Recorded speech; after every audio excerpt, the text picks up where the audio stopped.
जय हिंद। आधुनिक भारत में 2 क्लास देख चुके हैं, आज तीसरा क्लास है। हम पढ़ाए थे, एक बार थोड़ा सा देख लिया जाए। पहला रॉबर्ट क्लाइव, दूसरा वारेन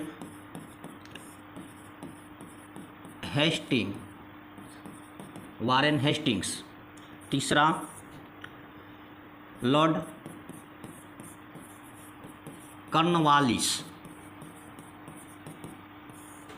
चौथा लॉर्ड बेलेजली।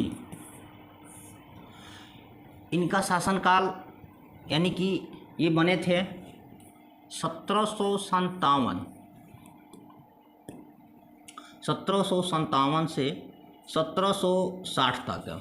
फिर दोबारा बने 1765 से 1767 तक। वारेन हेस्टिंग्स साहब 1772 से 1785 तक, और लॉर्ड कॉर्नवालिस ये भी 2 बार बनते हैं, 1786 से 1793 तक। इसके बाद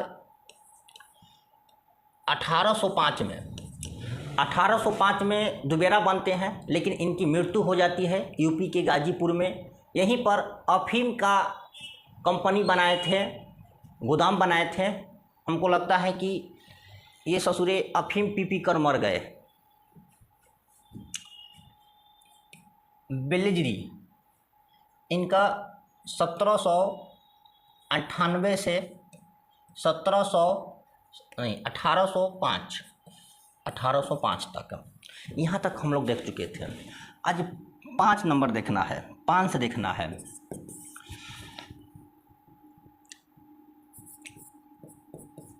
लॉर्ड हेस्टिंग्स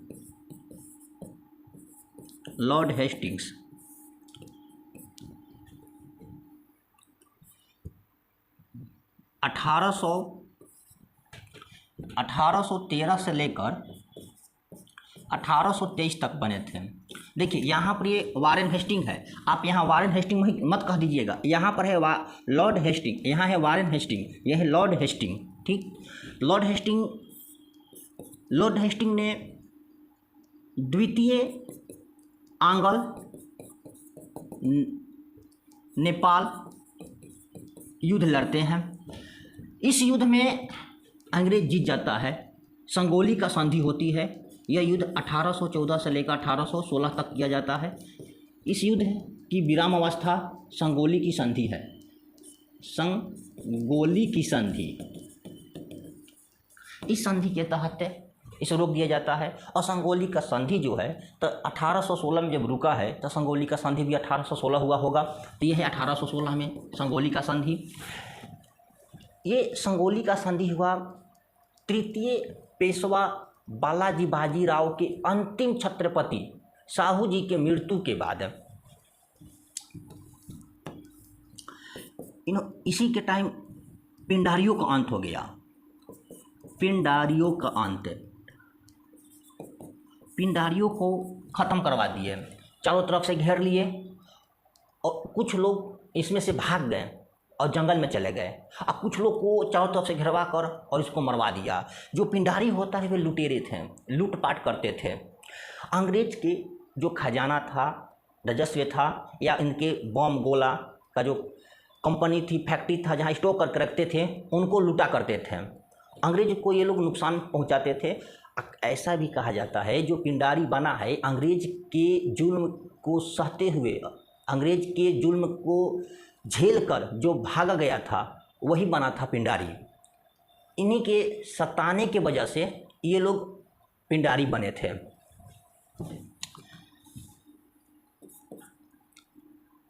मद्रास में मद्रास में रैयत बारी शुरू करवा दिया। रैयत बारी, मद्रास में रैयत बारी। हर साल शिक्षा पर 1 लाख खर्च करने का लागू कर दिया, नियम बनाया कि हर साल शिक्षा पर एक मिनट, शिक्षा पर हर साल 1 लाख रुपया खर्च करने का घोषणा किया। भीमराव अंबेडकर साहब कहे थे कि शिक्षा उस शेरनी का दूध है जिसने पिया है उसने दहाड़ा है, और जो जितने पिएगा वो उतने दहाड़ेगा, और जो जितने कम पिएगा वह उतने दहाड़ेगा, कम दहाड़ेगा। शिक्षा के ऊपर इन्होंने 1 लाख हर साल खर्च करने का निर्णय किया, घोषणा कर दिया। आज के समय में जो बिहार का शिक्षा है, हर साल छोड़िए ना, हर मंथ देखिए ना, केवल हर मंथ 4 से 5 लाख खर्च होता है एक स्कूल के ऊपर, जो पहला क्लास से लेकर 10th तक है। इसमें 5 से 6 लाख रुपया खर्च बैठता है केवल एक मंथ का। क्या 5-6 लाख का पढ़ाई बच्चों को मिलता है? नहीं मिलता है। ऐसा बात नहीं है कि सरकारी स्कूल के जो टीचर हैं पढ़े लिखे नहीं हैं, हमसे ज़्यादा पढ़े लिखे हैं, लेकिन वे लोग आरोप लगाते हैं कि बच्चा पढ़ने नहीं आता है, बच्चा नहीं पढ़ता है, और बच्चा आरोप लगाता है कि टीचर बढ़िया नहीं पढ़ाते हैं।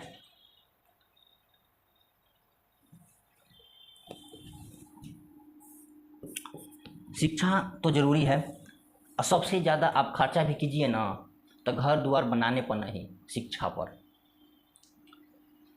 जिस तरह एक बच्चे को जितनी ऑक्सीजन की ज़रूरत होती है, उसको उतने ही शिक्षा की ज़रूरत है। तो शिक्षा पर हर वर्ष 1 लाख खर्च करने का घोषणा किए थे। इसके बाद 6 नंबर,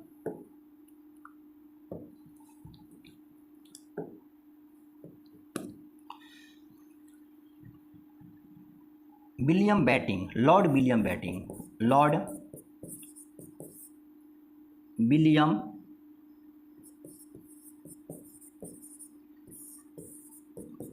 बेटिंग,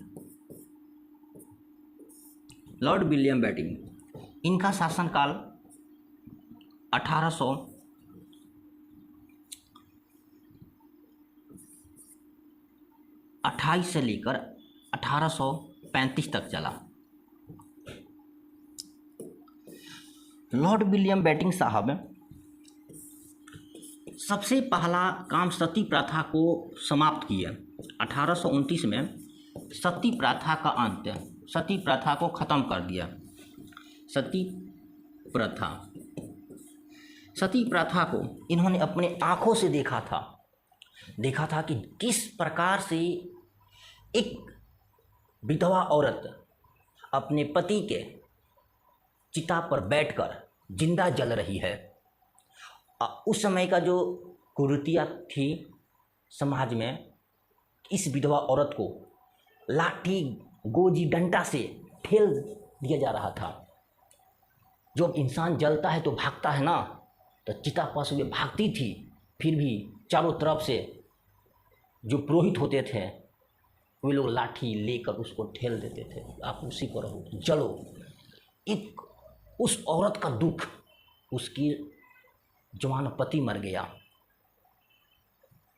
और दूसरा दुख होता था कि उसको जिंदा जलाना पड़ रहा है।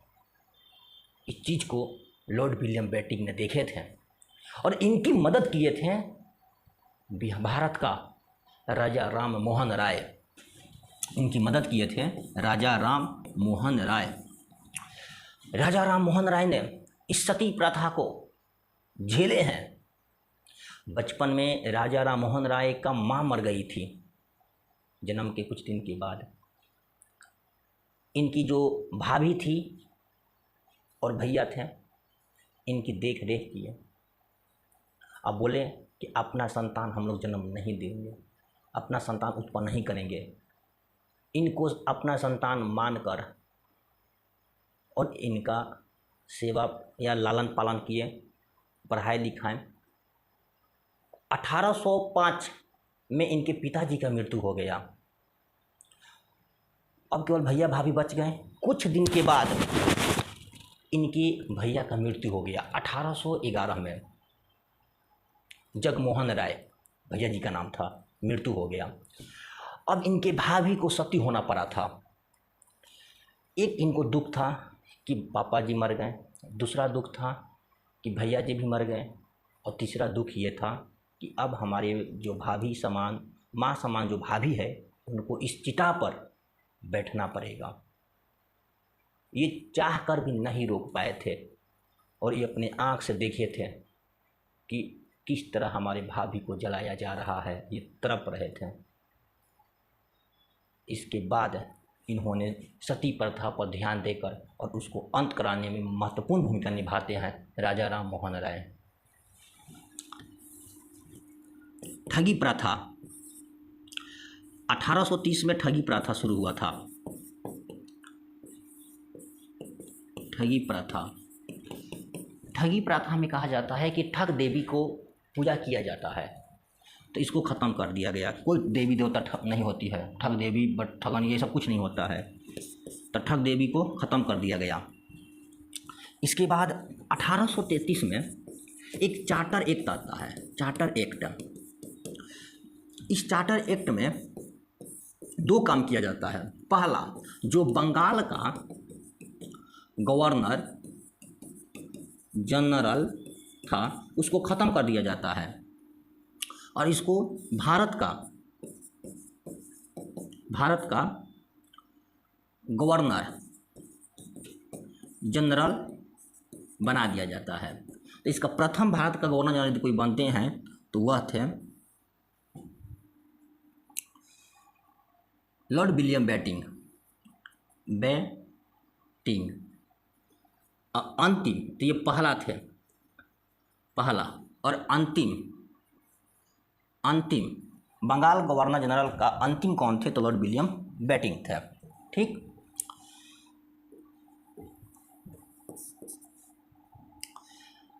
लॉर्ड विलियम बेटिंग साहब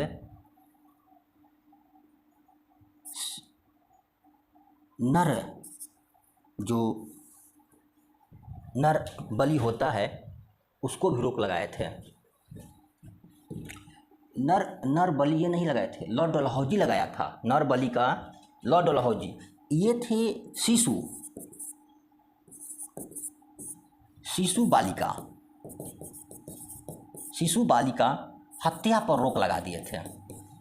तो ये छोटा सा बच्चा आपको क्या बिगाड़ा है? बच्ची, एक बालिका है, नहीं बच्ची है, वो छोटी सी बच्ची आपको क्या बिगाड़ी है? लड़की होने पर मार दिया जा रहा था, क्योंकि उस समय समाज में कुछ कुरीतियाँ थी। लड़की का जन्म लोग पाप मानते थे कि हमारे घर में लड़की जन्म नहीं ली है, पाप जन्म ली है। आइए लोग भूल गए थे कि समाज के जो पहिया है या समाज रूपी जो गाड़ी है, यह केवल पुरुष से नहीं बढ़ता, केवल पुरुष से नहीं चलता, इसको चलाने के लिए महिला की भी जरूरत पड़ती है। तो ये समाज चलता है स्त्री पुरुष दोनों से, और वे लोग बालिकाओं को ही मार दिया जा रहा था। तो इस चीज़ को उन्होंने रोके थे। तो ये 6 नंबर था। 7 नंबर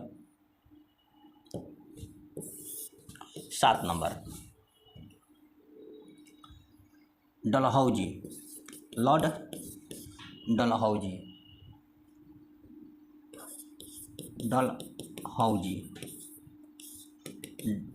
डलहौजी साहब।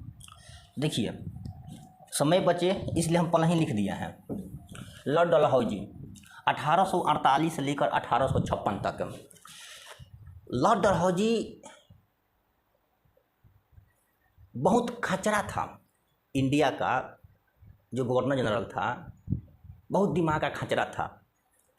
इन्होंने सबसे पहला काम किया था कि जो द्वितीय आंग्र सिख युद्ध था उसमें कोहिनूर हीरा था, पंजाब से जीतकर लंदन भेज दिया और लंदन में जो महारानी विक्टोरिया थी उनके मुकुट में लगा दिया गया। तो उस समय का सबसे कीमती हीरा यदि कोई था तो कोहिनूर हीरा था। आज भी भारत से बहुत सारा हीरा विदेश में बिकता है, और कोहिनूर हीरा से भी महंगे महंगे हीरा, उस पर किसी का ध्यान नहीं है, लेकिन ध्यान है तो कोहिनूर हीरा है। ये आज भी लंदन के जो असेंबली है उसमें शोभनीय के लिए रखा गया है। फिर 1839 में कोहिनूर हीरा को भेज दिया गया था पंजाब। राज हड़प नीति, इन्होंने हड़प नीति लिया दिया, राज की हड़प नीति। हड़प नीति को कहते हैं व्यापकगत सिद्धांत, व्यापकगत सिद्धांत। हड़प नीति जो था, जो जिसमें कमी दिखता था वही एक नीति बना देता था। लॉर्ड डलहौजी जिस राजा में या जिस शासक में जो कमी दिखाई देता वही नियम कानून बना देता। सबसे पहले हड़प नीति में सतारा को हड़प लिया था। इसमें वही लिखे हैं जो हम लोग का ज़रूरत है। सतारा हो गया, सिक्किम को हड़प लिया था, फिर झांसी को, अवध को, ऐसे में और है। सतारा है, जैतपुर है, उदयपुर है, नागपुर है, संबलपुर है, अवध है, बघाटी है। इस प्रकार से बहुत हड़पते चला गया। सिक्किम को बोल दिया कि तुम्हारा मुंह ठीक नहीं है इसलिए हम तुमको हड़प लेते हैं। सिक्किम का हम क्या किए हैं? झांसी को हड़प लिया, कहा कि नियम बना दिया जिसका संतान नहीं रहेगा उसकी सारी संपत्ति सरकार, ब्रिटिश मैंने सरकार, अंग्रेज सरकार को हो जाएगी। क्या मतलब बनता था? तो ये 1857 की जो क्रांति हुई थी ना, इसी का सारा खेल बिगाड़ा हुआ था। सारा खेल इसने बिगाड़ा था, बिगाड़ कर भाग गया था। 1853 में दो काम किया जाता है। 1853 में जो सिविल सेवा था, सिविल सेवा जो अधिकारी नियुक्तियां होती है उसकी उम्र को बढ़ा दिया, 18 से 23 कर दिया था। और 1853 में ही ट्रेन शुरू कर दिया। भारत में पहला ट्रेन 1853 में शुरू हुआ था, जो थाने से, बंबई से थाने तक चली थी, 34 किलोमीटर, जिसका नाम था ब्लैक ब्यूटी, जो 34 किलोमीटर चला था। इसलिए कहा जाता है कि रेल का जनक लॉर्ड डलहौजी को माना जाता है।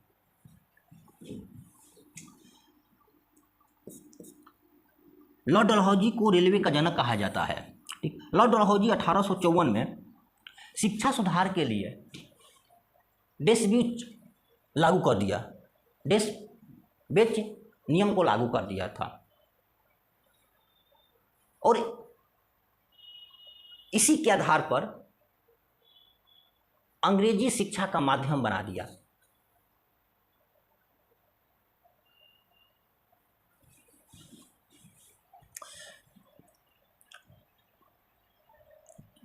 जिसे अंग्रेजी शिक्षा में मैग्ना कार्टा कहा जाता है, डिस्पैच लागू किया था जिसे मैग्ना कार्टा कहा जाता है। और जो अंग्रेजी शिक्षा का नियम लागू किया था लॉर्ड मैकाले ने किया था। लॉर्ड मैकाले ने जो शिक्षा का माध्यम अंग्रेजी किया था वो विलियम बेटिंग के समय में किया था।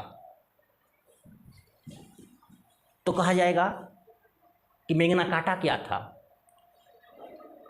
तो शिक्षा के सुधार के लिए डिस्पैच लागू किया था, उसी को हम मैग्ना कार्टा कहते हैं।